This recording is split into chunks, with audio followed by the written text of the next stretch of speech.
নমস্কার বন্ধুরা, আজকে আমি আরেকটি ওয়াটার কালার টিউটোরিয়াল নিয়ে আপনাদের সামনে উপস্থিত হয়েছি।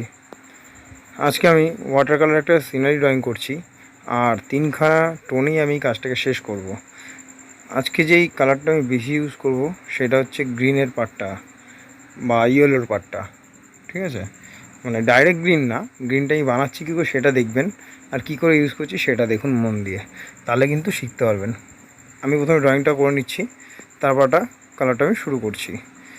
সবার প্রথমে আমি কোবাল্ট ইউজ করছি, লেমন ইয়েলো ইউজ করছি, গম্বুজ ইয়েলো ইউজ করছি, ভার্মিলিয়ন রেড ইউজ করছি, শ্যাপগ্রিন ইউজ করছি, আল্টিমেট ব্লু ইউজ করছি, আর ব্রাউন শাইনা ইউজ করছি। আমি এই কালারগুলো ইউজ করছি, মন দিয়ে দেখুন কালারগুলো আমি কীভাবে করছি। আর একবার আমি রিপিট করে দিচ্ছি কোন কোন কালার আমি ব্যবহার করেছি। 1 নম্বর কোবাল্ট কালার ইউজ করছি, 2 নম্বর কালার হচ্ছে লেমন ইয়েলো, 3 নম্বর কালার হচ্ছে গম্বুজ ইয়েলো, 4 নম্বর কালার হচ্ছে ভার্মিলিয়ন রেড, 5 নম্বর কালার হচ্ছে ব্রাউন শাইনা, 6 নম্বর কালার হচ্ছে শ্যাপ গ্রিন, 7 নম্বর কালার হচ্ছে আল্টিমেট ব্লু। এই কালারগুলো আমি ব্যবহার করছি। এখানে আমি যে খাতাটা ব্যবহার করেছি সেটা হচ্ছে ভালো কোয়ালিটির বাফ কাটিস খাতা, ভালো কোয়ালিটির বাফ কাটিস খাতা। এখানে যেই তুলিটা আমি ব্যবহার করেছি সেটা হচ্ছে রাউন্ড 12 নম্বর ব্রাশ। আবার বলে দিচ্ছি, রাউন্ড 12 নম্বর ব্রাশ। আর এখানে কিন্তু গ্রিনের পার্টটা বেশি, এই পেন্টিংটা, এই ওয়াটার কালার পেন্টিংটা গ্রিনের পার্টটা বেশি। যদি আপনাদের কোনো জায়গায় কোনো কিছু বুঝতে অসুবিধা হয় তাহলে আমাকে অবশ্যই কমেন্ট করে জানাবেন, আর যদি কোনো হেল্প লাগে তাহলে অবশ্যই আমাকে কমেন্ট করে জানাবেন। ভিডিওটা ভালো লেগে থাকলে অবশ্যই একটা লাইক করবেন, আর চ্যানেলটা অবশ্যই সাবস্ক্রাইব করবেন। তাহলে ভিডিওটা দেখতে থাকুন।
ভিডিওটা পুরো দেখার জন্য আপনাদের অসংখ্য অসংখ্য ধন্যবাদ।